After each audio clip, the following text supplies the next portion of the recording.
So I've been wanting to do this video for, I would say it's been like 2 years. I'm so excited to finally be putting this video together.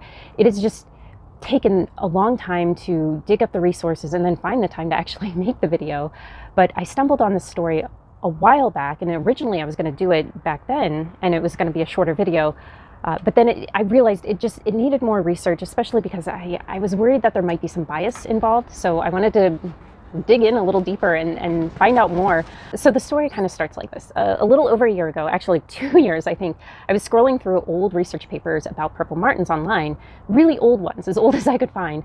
And when you do that, you find some really interesting stuff. What I was really searching for was anything about their nesting habits before Western human intervention. The question about where purple martins nested before people put houses and gourds up, it comes up a lot in purple martin groups. Part of why it's an interesting question is because purple martins are not only cavity nesting birds, meaning that they nest in tree holes or natural cavities or artificial housing, but purple martins are colony birds. And this means that they like to nest really close together in large groups. They still need their own apartments, but they really like nesting in these big colonies.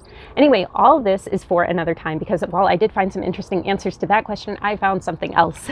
I found a paper that was published in 1923 about Greencastle, Pennsylvania, its devotion to purple martins, and this mysterious decade-long, or actually even longer, disappearance of these birds.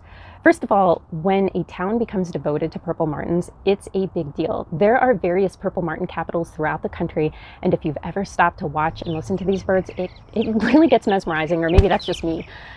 So when colonies of purple martins don't migrate back to the town that's pretty famous for having them, it can make some local news.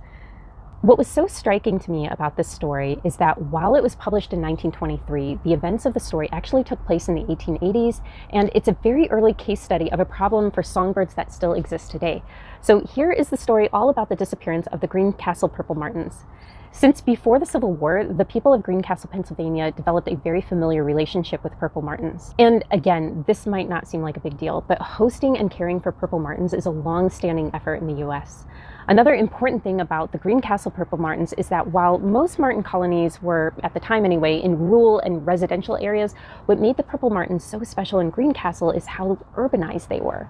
Greencastle residents would mount nest boxes in business and commercial areas right up on buildings, and it got a lot of out-of-towners to even take notice and ask about them. In fact, one of the old newspaper clippings from 1926 that the Franklin County Historical Society sent me said this: "Perhaps there is not a town in the valley that has more purple martins during the summer season than Greencastle.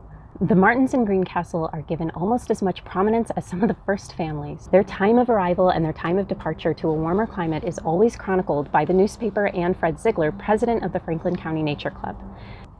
This pride and special relationship definitely did seem to intrigue Fred Ziegler. He's the author of the 1923 paper I found, which is titled Notes on a Purple Martin Colony, and it was published in the Auk. The town's interest in purple martins possibly dates back to the mid-1840s, and the first purple martin nest box that residents recall being installed right in town was somewhere close to the same time as the Civil War. Every year in March and April, residents could count on flocks returning from the south in order to nest, but in 1880, the nest boxes and skies were empty of purple martins. The following year, it was the same, and year after year, the purple martins just weren't coming back, no matter what people did to try to encourage their return. So Greencastle lost the birds that they bonded with, and many of the citizens started to give up hope of them ever returning. But what puzzled him so much was why they disappeared in the first place. So he investigated the disappearance, and he talked to some of the residents of Greencastle, but for a while there was no good explanation. Unexpectedly though, Ziegler finally did stumble on a pretty plausible explanation while talking to Greencastle resident and Civil War veteran Dr. Bushy. By the way, Dr. Bushy's own history is really fascinating. He even became the local Civil War historian for the area.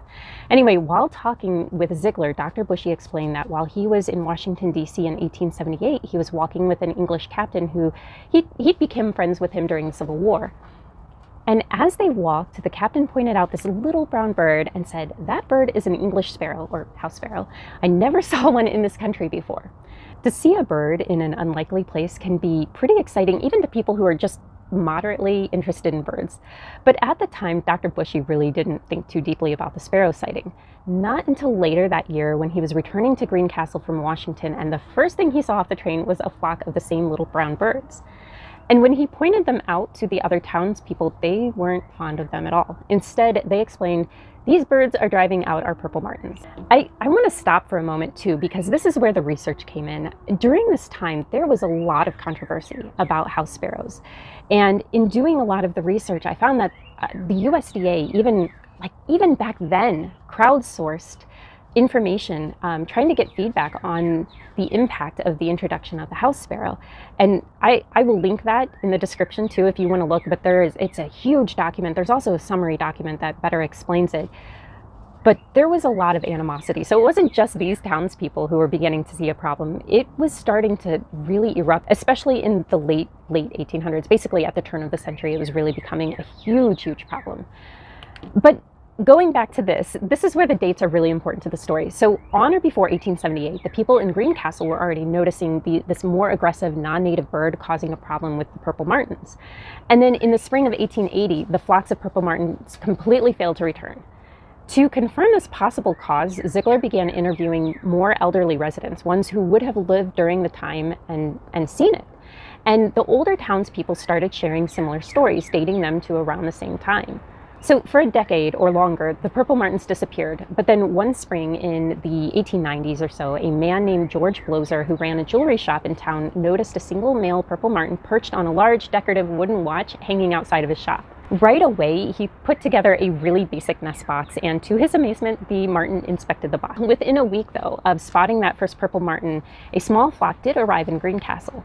So finally, the purple martins were coming back, and the people were getting really excited. Ziegler said that the town quickly worked to put up nest boxes and protect purple martins, and over time, recognizing the English or house sparrow as a threat, they took action in controlling the population. While this story has a happy ending to it, I mentioned that this is still an issue that exists today.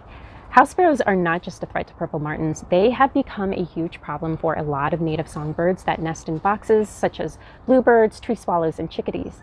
They've even been reported to destroy open nesting bird nests like robin's nests and house finch nests. House sparrows were first introduced in New York in 1850, and I think there were a few other introductions just after that. As the years went on, the populations grew and their range really spread, and now the house sparrow has become one of the most common birds across the whole nation. What a lot of people may not know, that present-day purple martin and bluebird enthusiasts know, is that house sparrows don't just drive birds away.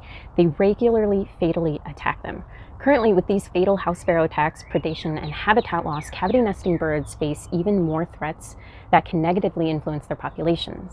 What is a hopeful thought, though, is that if one town that was so devoted to a bird species can turn things around, we can do the same for other native songbirds, especially in our own backyards. By discovering how to incorporate conservation practices into backyard birding and learning how to responsibly manage wild birds, we can each establish a very special relationship with our birds, just like the townspeople once did in Greencastle. One of the questions I was left with, though, after all of this research is, where does Greencastle stand now? Here's what's interesting. In really digging into the story, it seems as if there have been ups and downs when it comes to the purple martin population in Greencastle. In doing more research on this topic, I reached out to the Franklin County Historical Society, who dug up old newspapers on the topic. One of their clippings is from May of 1972, and it explained that while the martins were still coming to residential areas of Greencastle was seeming to have a hard time attracting them to the town center, where they had a lot of purple martin houses erected. The possible reasons for this was maybe noise from traffic in the town and poor conditions of the purple martin houses. The thing is, about a month later, Hurricane Agnes hit the East Coast, including Pennsylvania. With 2 to 3 straight weeks of rain, the population of purple martins plummeted. One purple martin landlord who lived about an hour south of Greencastle said in the Frederick News Post that about 95% of the mid-Atlantic population was lost as a result.